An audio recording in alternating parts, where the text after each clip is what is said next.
The quantum arrays at Luna Deep Space Observatory hummed with an unfamiliar frequency. Dr. Maya Patel stood frozen before her console, her dark eyes fixed on the incoming data stream. After 15 years of scanning the cosmos for signs of intelligent life, the pattern was unmistakable and terrifying. "Director Hassan," she called out, her voice steady despite the trembling in her hands. "You need to see this." The facilities director crossed the room in long strides, his weathered face illuminated by the holographic display. The signal's signature pulsed in regular intervals, each peak growing stronger. Whatever was generating it was heading straight for Earth. Within hours, the world's most secure facility beneath Mount Cheyenne became a hive of activity. In a chamber 2 kilometers below the surface, Admiral Sarah Chen faced the assembled leaders of Earth's most classified military program, Project Phoenix. "Ladies and gentlemen," she began, her uniform bearing insignia unknown to the public, "what you're about to learn has been in development for the past 30 years. The approaching vessels belong to the Drachnid Empire, and they're not here for peaceful first contact." The room's advanced holographic system projected a 3-dimensional map of the solar system, highlighting dozens of unknown objects decelerating from faster-than-light travel. Their formation was precise, military. "How do you know who they are?" demanded General Rodriguez, his skepticism evident. Admiral Chen's smile was grim. "Because we've been watching them for the last decade." Project Phoenix wasn't just about developing advanced technology. It was about preparing for this exact moment. The hologram shifted, revealing massive structures hidden throughout the solar system. Orbital shipyards concealed within Mercury's perpetual dark side. Training facilities buried deep within Mars' polar ice caps. And most importantly, a fleet of ships that would shatter humanity's carefully maintained facade of technological inadequacy. While the world focused on conventional rocket technology and lunar bases, we were reverse engineering quantum physics from the Roswell crash, Chen continued. "The public thinks we're still struggling with chemical propulsion.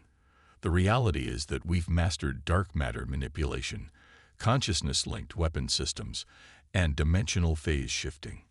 Dr. James Wilson, the project's chief scientist, stepped forward, his prosthetic eyes, appearing perfectly natural to the uninformed, interfaced directly with the facility's quantum computers. "The Drachnids have conquered 17 civilizations in the past century. Their standard procedure is to demand surrender, demonstrate their power by destroying a population center, then begin systematic occupation. But we're not like those other civilizations," Admiral Chen interjected.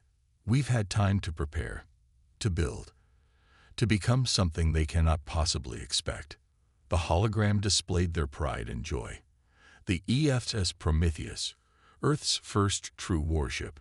Unlike the bulky, aggressive designs of the Drachnid vessels, the Prometheus was elegant, its quantum-shifted hull seeming to bend reality around its geometric patterns. "Our greatest advantage," Wilson explained, "is that they have no idea what we're capable of. Our public space program, our apparent technological limitations, it's all been carefully crafted deception. When they arrive expecting to find a primitive civilization barely capable of reaching its own moon, they'll instead face an opponent that has spent 3 decades preparing specifically for them." Throughout the solar system, hidden bases began powering up. Crews that had trained for years in secret took their stations. The Quantum Consciousness Network, humanity's greatest achievement, hummed to life as specially trained operators linked their minds directly with their ship's systems. "We have 72 hours before they enter the inner solar system," Admiral Chen announced. "Every simulation we've run shows that the Drachnids will target either New York or Beijing for their demonstration of power. They expect us to break, to submit at the first sign of their technological superiority." She paused, allowing herself a small smile. "We're going to show them exactly how wrong they are." In lunar orbit, Commander Diana Patel, Dr. Maya's sister, settled into her command chair aboard the Prometheus. Her neural interface connected her consciousness to every system on the ship, from weapons to propulsion. Through the quantum network, she could feel the presence of her crew, their minds working in perfect harmony. All ships maintain stealth protocols she broadcasts through the secure quantum channel. Let them think they have the upper hand. Let them believe their victory is assured when they make their move. She left the thought unfinished, but through the network, her crew felt her fierce determination. The countdown to humanity's greatest revelation had begun. In 72 hours, the galaxy would learn that appearances could be deceiving, and that humanity had mastered not just spaceflight, but the very fabric of reality itself. Light years away, aboard the Drachnid flagship, High Commander Vex Thor stood before his tactical display, mandibles clicking in anticipated pleasure. His compound eyes reflected the holographic image of the primitive human vessels in Earth orbit, obsolete space stations and chemical rockets that would crumble before his fleet's might. Such a primitive species, he chittered to his bridge crew. They still believe they are alone in the universe. How fortunate that we should be the ones to educate them.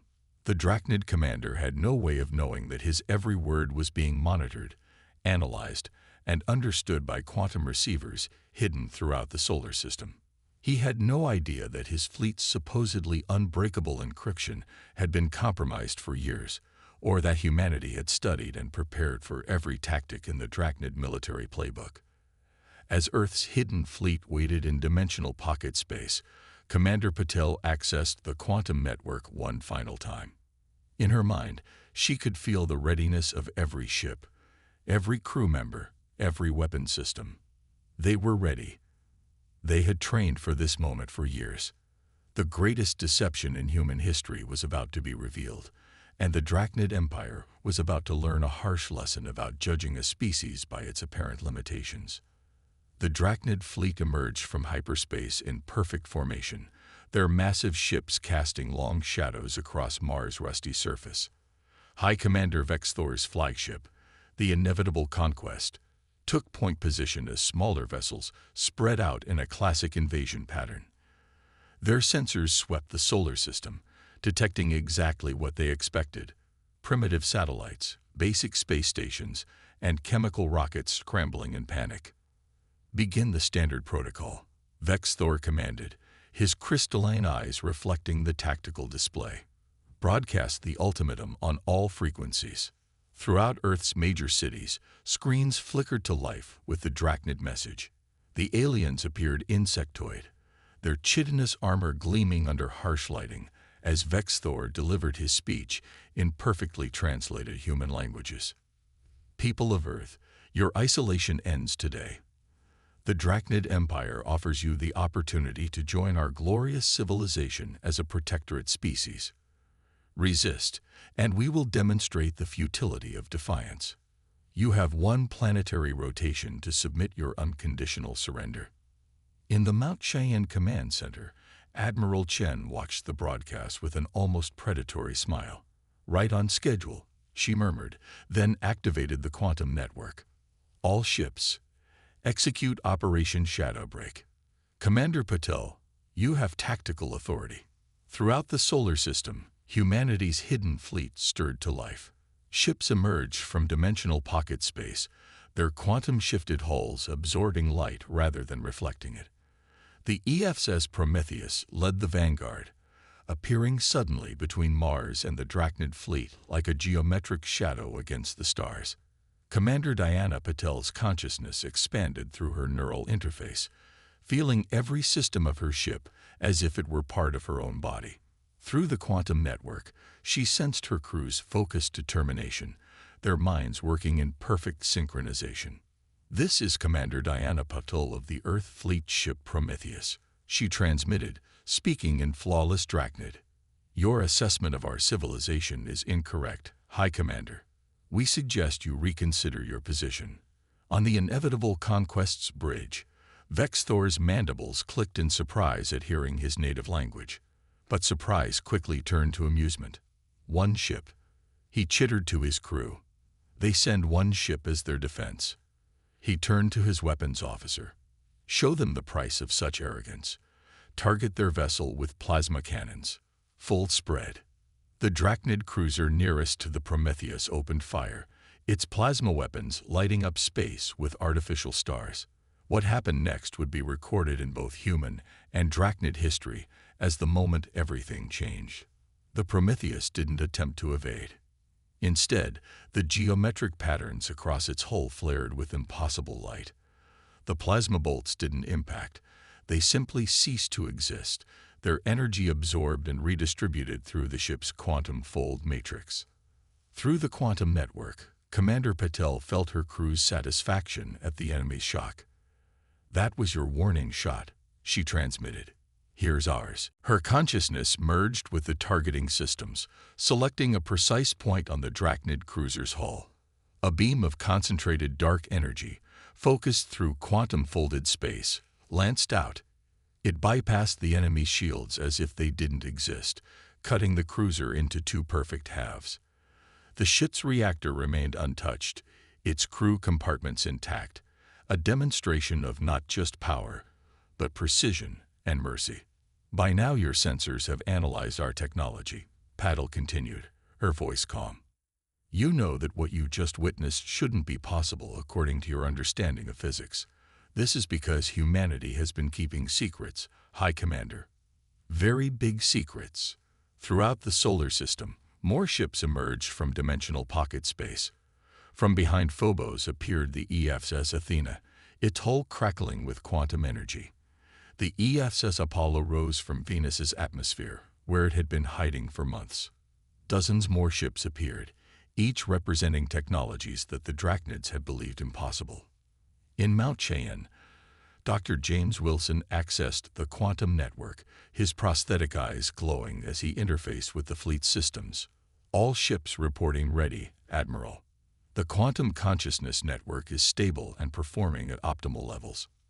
Admiral Chen nodded, watching as the Drachnid fleet's formation began to waver. "Send the second phase transmission." Commander Patel's voice reached out again, not just to the Drachnid fleet but broadcast across all their communication channels, reaching every ship in their empire. "For decades, we've monitored your expansion. We've watched as you conquered peaceful civilizations, as you enforced your protectorate status on species you deemed inferior. We've studied your tactics, your technology, your weaknesses. Every primitive satellite you detected was a sensor array in disguise. Every clumsy rocket launch masked the testing of quantum propulsion systems." She paused, letting the implications sink in. "We are not prey, High Commander. We are not another primitive species to be added to your empire's collection. We are humanity, and we have spent 30 years preparing for this moment." On the inevitable Conquest's bridge, Vex Thor's compound eyes widened as his tactical display updated with new sensor data. The human ships were like nothing he had ever encountered. Their energy signatures defied known physics. Their hulls seemed to exist in multiple dimensional states simultaneously, and there were more of them appearing every moment. "Impossible," he chittered, his mandibles quivering. "Their public space program, their primitive technology, was a deception," Patel finished for him. "One that you, in your arrogance, never questioned. You assumed that any species capable of advanced technology would flaunt it, as your empire does. You never considered that we might choose to hide our capabilities, to prepare in secret while appearing vulnerable."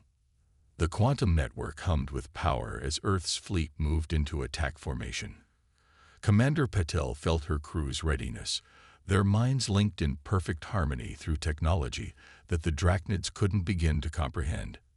"You have 1 hour to retreat beyond the orbit of Neptune," she transmitted. "If you choose to stay and fight, you will learn exactly what humanity is capable of when we stop pretending to be primitive. The choice is yours, High Commander. Choose wisely." High Commander Vex Thor's pride overwhelmed his judgment. The Drachnid Empire had never retreated, never submitted, and they wouldn't start now, especially not to a species that had deceived them so thoroughly.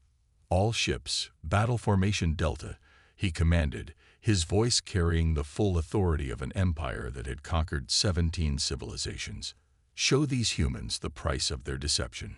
Through the quantum consciousness network, Commander Diana Patel felt her crew's anticipation. "They've made their choice," she transmitted to Admiral Chen. Executing Combat Protocol Omega. The space between Mars and Earth erupted into a display of warfare unlike anything the galaxy had ever witnessed. The Drachnid fleet launched their conventional attack, a massive barrage of plasma torpedoes and graviton beams that had shattered the defenses of countless civilizations before. But Earth's ships moved like dancers in a carefully choreographed performance. The quantum consciousness network allowed crews to react with impossible speed and coordination, their ships phase-shifting between dimensions to avoid impacts while launching counterattacks that defied conventional physics. The HFY Prometheus led the charge, its hull patterns rippling with dark energy. Commander Patel's consciousness expanded through the ship's systems, feeling every weapon, every shield modulation, every quantum fold. Through the network, she coordinated with her sister ships, their movements perfectly synchronized. Target their command and control systems, Admiral Chen ordered from Mao Qian. Disable, don't destroy. Show them the difference between power and precision. The Drachnids had expected a conventional space battle, an exchange of fire between ships at range. Instead, Earth's fleet executed maneuvers that should have been impossible. The HFY Athena phase shifted inside a Drachnid destroyer's shield envelope, its quantum weapons surgically disabling weapon systems and engines without breaching the hull. The HFY Apollo created localized time distortions, causing enemy torpedoes to expire before they could impact. Dr. James Wilson monitored the quantum network from his station, his prosthetic eyes processing data faster than any human brain could alone. The Drachnids are attempting to adapt their shields, he reported. They're learning, but not fast enough. In orbit around Phobos, Earth's secret weapon activated. The quantum nexus, a massive array of consciousness-linked processors, began broadcasting on frequencies that the Drachnids had never encountered. Throughout their fleet, artificial intelligence systems began experiencing unexpected conflicts, their baseline programming corrupted by quantum-entangled data streams. High Commander Vexthor watched in growing horror as his fleet's coordination crumbled. Ships that had fought together for decades suddenly couldn't maintain formation. Weapons systems that had never failed before refused to lock onto human vessels. And through it all, Earth's fleet moved with impossible precision, systematically disabling his most powerful ships while leaving crews largely unharmed. "This is impossible," he chittered, mandibles clicking rapidly in distress. "Their technology, it violates fundamental laws of physics." "No, High Commander," Commander Patel's voice came through clearly on his bridge. "We simply discovered laws of physics your empire never considered. While you focused on mastering plasma weapons and graviton beams, we explored consciousness transfer, quantum entanglement, and dimensional engineering. While you built bigger ships and stronger weapons, we learned to fold space and time itself." The HFY Prometheus executed another impossible maneuver, appearing simultaneously in 3 different locations before resolving into a single form behind the Drachnid flagship.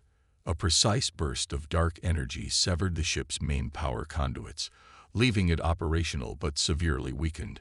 Throughout the solar system, the battle unfolded like a complex game of chess, but one where Earth had spent decades studying their opponent's strategies while developing counters that the enemy couldn't have imagined. The quantum nexus continued its work, corrupting Drachnid computer systems with increasing effectiveness. Admiral Chen watched the tactical display with satisfaction. "Initiate Phase 3, she ordered. "Show them what happens when humanity stops holding back." At that signal, hundreds of quantum satellites previously disguised as space debris activated. They began broadcasting on frequencies that interfaced directly with the crystalline technology at the heart of Drachnid ships. Systems that had served their empire faithfully for centuries began experiencing cascade failures. "You rely too heavily on technology you don't fully understand," Patel transmitted to the increasingly desperate Drachnid fleet. "Those crystals that power your ships. We've spent years studying their quantum properties. Did you never wonder why we left so much primitive equipment in orbit? Every satellite was a research platform, every probe a data collector. The Drachnid formation had completely collapsed now. Ships hung in space, their crews struggling with systems that no longer responded predictably. Earth's fleet moved among them like wolves among sheep, systematically disabling weapons and drives, while leaving life support and artificial gravity intact. In Mount Cheyenne, Dr. Wilson's prosthetic eyes glowed brighter as he processed the incoming data. 80% of their fleet has been neutralized, he reported. The remaining vessels are attempting to retreat, but their navigation systems are compromised by the quantum nexus. Admiral Chen nodded grimly. Commander Patel, deliver the final message. The Prometheus took up position directly in front of the inevitable conquest, its geometric hull patterns pulsing with barely contained power. Through the quantum network, Diana Patel felt the combined strength of humanity's achievement. Not just their advanced technology, but the years of preparation, the carefully maintained deception, and the absolute precision with which they had executed their defense. High Commander, she transmitted, her voice carrying the weight of humanity's triumph. Your fleet is disabled. Your empire's greatest advantage, its technology, has been turned against you. You have two choices: unconditional surrender, or we demonstrate exactly what else we've been developing in secret these past 30 years. On the Drachnid flagship's bridge, High Commander Vexthor looked out at his crippled fleet, at the human ships that seemed to defy reality itself, and for the first time in his long military career, he felt something he had never expected to experience: fear. The immediate aftermath of the battle left the solar system in an eerie calm. Disabled Drachnid ships hung motionless against the backdrop of stars, their crystalline cores pulsing weakly under the influence of the quantum nexus. Earth's fleet maintained their positions, geometric patterns on their hulls still rippling with contained power. In Mount Cheyenne's command center, Admiral Chen faced a new holographic display, this one showing real-time data from quantum probes spreading throughout Drachnid space. The Empire is in chaos, she reported to the assembled leadership. Their entire command structure relied on quantum crystalline technology. When we compromised it here, the effects cascaded through their network. Dr. James Wilson's prosthetic eyes flickered as he processed incoming data streams. Their colony worlds are reporting complete technological failures. The quantum corruption we initiated is spreading faster than they can contain it. Their entire civilization is about to experience a technological dark age, unless we help them. Commander Diana Patel's holographic form appeared in the center of the room, projected from the Prometheus. That was always the plan, wasn't it, Admiral? Chen nodded slowly. Humanity's greatest strength isn't our technology. It's our ability to learn from history. Every empire that rules through fear eventually falls. We didn't develop our capabilities just to defeat the Drachnids, but to force them to evolve. Aboard the inevitable conquest, High Commander Vexthor faced his own crisis. Reports flooded in from across Drachnid space, planetary defense systems failing, communication networks collapsing, transport ships stranded between systems. The empire he had served his entire life was unraveling. Your civilization stands at a crossroads, High Commander. Commander Patel's voice filled his bridge, but this time it carried no threat, only opportunity. We could let your empire collapse. Watch as your worlds descend into isolation and chaos. But humanity has a different proposal. The holographic display on his bridge shifted, showing a new image: human and Drachnid ships working together, sharing technology, rebuilding. We've spent decades studying your civilization, Patel continued. We understand your technology better than you do.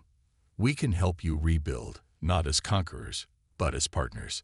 In the depths of Luna Deep Space Observatory, Dr. Maya Patel monitored the quantum signals spreading through Drachnid space. The patterns were changing, evolving. The corruption we initiated, she reported through the quantum network, it's not just destroying their technology. It's transforming it. Their quantum crystals are adapting, becoming compatible with our systems. Exactly as planned, Dr. Wilson confirmed. Their entire technological base is being rewritten at the quantum level. When it stabilizes, they'll have access to a new form of technology, one that requires cooperation rather than domination to function properly. The implications weren't lost on High Commander Vexthor. His compound eyes studied the data scrolling across his few remaining functional displays. The humans hadn't just defeated them. They had completely transformed the foundation of Drachnid civilization. Why? He finally asked, his voice carrying both defeat and curiosity. Why show such mercy to an enemy that came to conquer you? Admiral Chen's response came through clearly.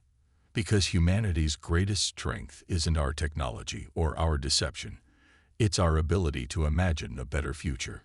We could destroy your empire, but we'd rather help transform it.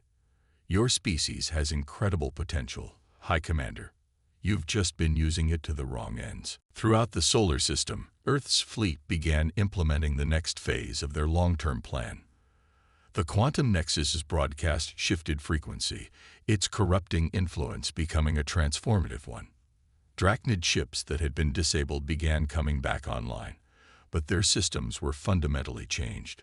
The quantum crystalline technology you use, Commander Patel explained, it's based on principles of interconnection and resonance. You've been forcing it to serve purposes it was never meant for. We spent years developing a way to help it, and your civilization returned to its true nature. Dr. Maya Patel watched in fascination as new quantum signatures emerged from the transformed Drachnid ships. The crystals are creating their own networks now, she reported. They're establishing connections based on harmony rather than hierarchy. It's beautiful. High Commander Vexthor felt the change in his own ship. The inevitable conquest systems were coming back online, but they felt different. Where once he had commanded the ship through force of will and technological dominance, now he found himself working in concert with it. The sensation was alien, yet somehow right. You understand now, don't you? Commander Patel's voice was gentle. Your empire's technology was always capable of this. You just needed someone to show you a different way. A better way. Admiral Chen watched as the tactical display showed more and more Drachnid ships coming back online with transformed systems. Send the signal to their colony worlds, she ordered. Begin the full transformation. It's time for the Drachnid Empire to evolve. Across Drachnid space, a new era was beginning. An empire built on conquest and domination was being reborn into something new, something that would require cooperation and understanding to function. And humanity, the species they had come to conquer, would be their guides into this new future. Your empire doesn't have to end, High Commander, Admiral Chen transmitted. It just has to change. The question is, are you ready to help lead that change? 1 month after the Battle of Seoul, the transformed Drachnid flagship Inevitable Harmony, formerly the Inevitable Conquest, took up position alongside the EFS's Prometheus in Earth orbit. The sight of the two ships, their quantum systems now operating in perfect synchronization, symbolized the remarkable change that had swept through known space. High Commander, now Ambassador, Vexthor stood in the observation dome of the International Space Station, his crystalline eyes reflecting Earth's blue sphere below. Beside him, Commander Diana Patil and Admiral Chen watched as shuttles moved between the gathered ships, carrying both human and Drachnid crews. Even now, it's difficult to comprehend the scope of what you achieved, Vexthor admitted, his mandibles moving in what humans had learned was a gesture of respect.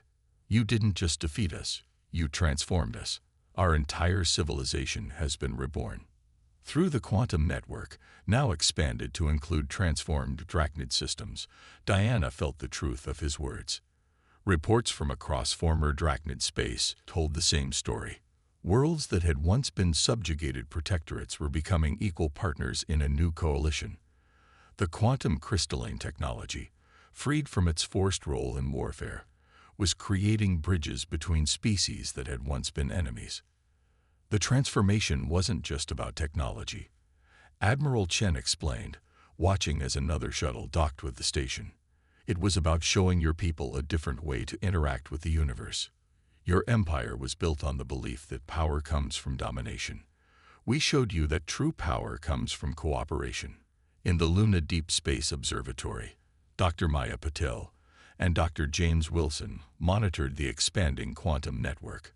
The patterns of connection had grown beyond anything they had initially predicted.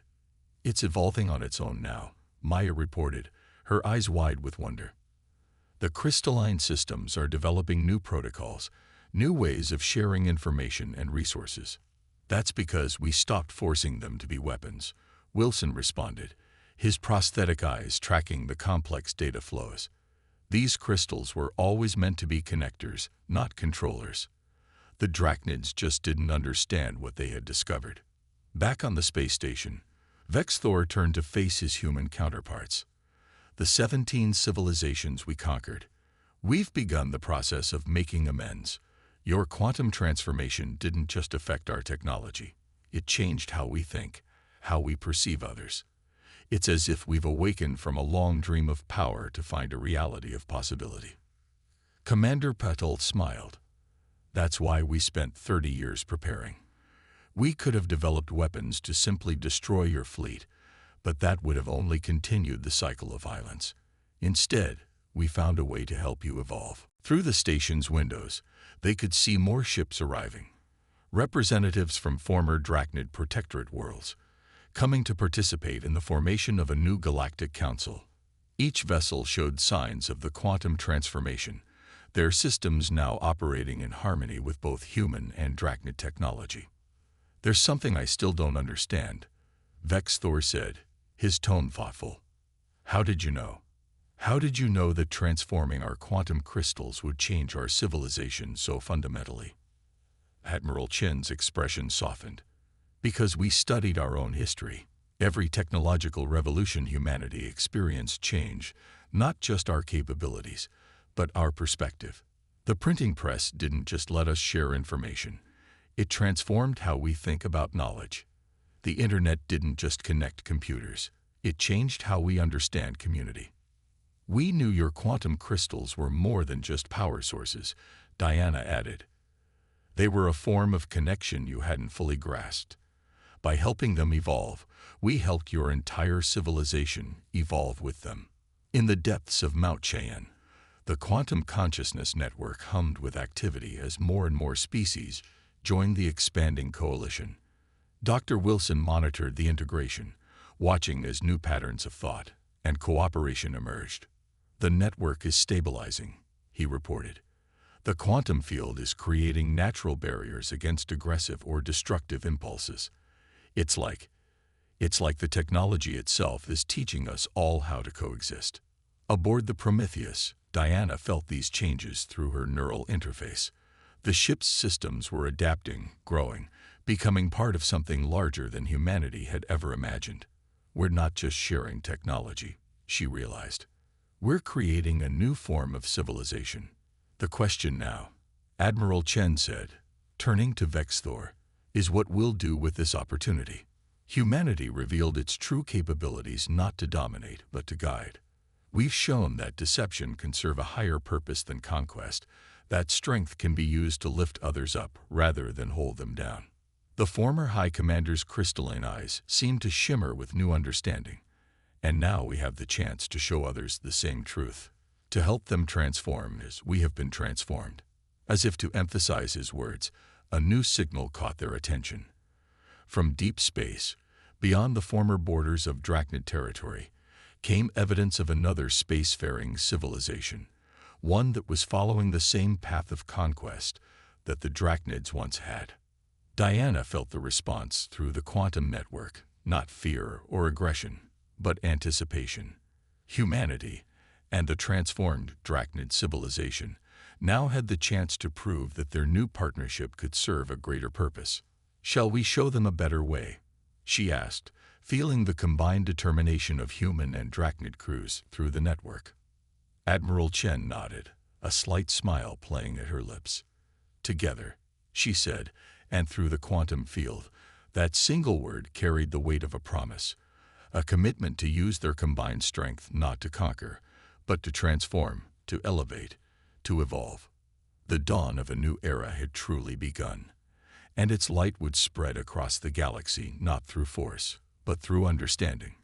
Humanity's greatest deception had led to its greatest achievement, turning an enemy into an ally, and showing the galaxy that the true power of advanced civilization lies not in its ability to destroy, but in its capacity to transform.